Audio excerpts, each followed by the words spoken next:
প্রিয় বাউফলবাসী, আমরা দেখতে পাচ্ছি বিভিন্নভাবে রাজনৈতিক হুমকি ধামকি দেওয়া হচ্ছে, কেন্দ্র দখলের প্রস্তুতি নেওয়া হচ্ছে। অনেকেই বলছে নির্বাচনটা যাক, নির্বাচন গেলে নাকি আমাদের অবস্থা দেখে নিবে। অনেকেই বলে বাড়ি থেকে প্রয়োজনে ব্যালট ছাপায়া নিয়ে নাকি ভোট দিবে। এই তরুণ প্রজন্ম কি বসে থাকবে? এই তরুণ প্রজন্ম কি বসে থাকবে? এই তরুণ প্রজন্ম হাসিনাকে ডরায় নাই। এই তরুণ প্রজন্ম হাসিনার এই যে কামাল পেট্রোলকে 2 টাকার দাম দেয় নাই। এখন যদি কেউ মনে করে এই অপার যে সম্ভাবনার তরুণ প্রজন্মকে আবার কামান দিয়ে, আবার পুলিশ দিয়ে, মিলিটারি দিয়ে, পেট্রোল দিয়ে আবার তাদেরকে দমন করা হবে, তাহলে তারা ইতিহাসের ভুল প্রান্তে তারা অবস্থান নিচ্ছে।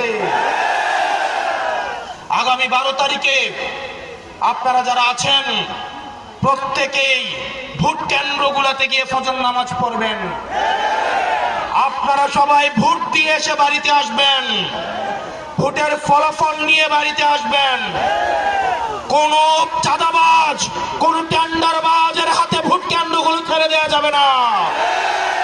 আমার মায়েরা যারা আছেন সকালবেলায় আপনারা ভোট কেন্দ্র চলে যাবেন। আপনাদেরকে যারা ভয় দেখাতে আসে তারা মূলত ভয় পেয়ে গেছে, এই কারণেই আপনাদেরকে ভয় দেখাতে আসে। আমরা আমাদের মায়েদেরকে নিয়ে এই ভোট কেন্দ্রগুলোকে পাহারা দিব। আমাদের ভোট এবার আমরা অবশ্যই দিব।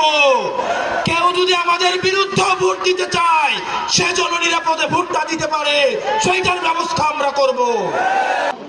আমরা দেখেছি 2024 সালে আমির নির্বাচন,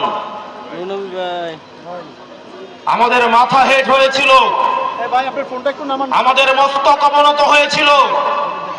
আমরা সাদাকে সাদা বলার স্বাধীনতা হারিয়েছিলাম।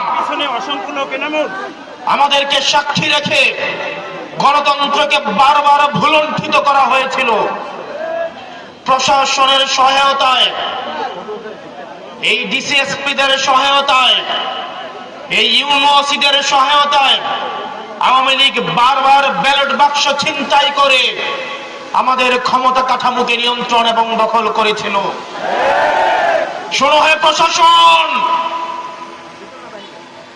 2024 সাল থেকে যদি আপনারা শিক্ষা না নেন, আপনারা যদি আবার আগের ছকের নির্বাচনের দিকে ফিরে যান, আপনারা যদি আবার গুলশানের দিকে লাইন দেন, এই তরুণ প্রজন্ম আপনাদেরকে ক্ষমা করবে না। সুতরাং যেসব ডিসিএসপিরা আবার 14-এর মতো, 18-এর মতো, 24-এর মতো ব্যালট বাক্স ছিনতাই করার চিন্তা করছেন, আপনাদের প্রতি আহ্বান থাকছে, আপনাদের প্রতি আপনাদের পরিণতি হারুনের মতো এবং বেনজিরের মতো হবে। প্রিয় প্রশাসন, আপনারা রাষ্ট্রের অঙ্গ, আপনাদের ছাড়া রাষ্ট্র কোনোভাবেই প্রপারলি ফাংশন করতে পারবে না। আমাদের এই রাষ্ট্রকে যথাযথ চালাতে হলে আমাদের পুলিশ, মিলিটারি, আমাদের সিভিল অ্যাডমিনিস্ট্রেশন, আমাদের বিচার ব্যবস্থা সবকিছুই যথাযথভাবে আমাদের প্রয়োজন। আপনাদের কাছে অনুরোধ থাকবে, আপনারা কোনো দলের গোলাম নন। আওয়ামী লীগ আপনাদেরকে গোলাম বানাইতে চাইছে, আজকে তাদের পরিণতি এবং ঠিকানা হয়েছে দিল্লিতে। আপনারা আপনাদের সহকর্মীদের থেকে শিক্ষা লাভ করেন। আমরা চাই প্রশাসন এবং পুলিশ হবে বাংলাদেশপন্থী। আপনাদের বিএনপি হওয়ার দরকার নাই, আপনাদের 10 দলীয় ঐক্য জোটেরও কোনো সহায়তা করার দরকার নাই।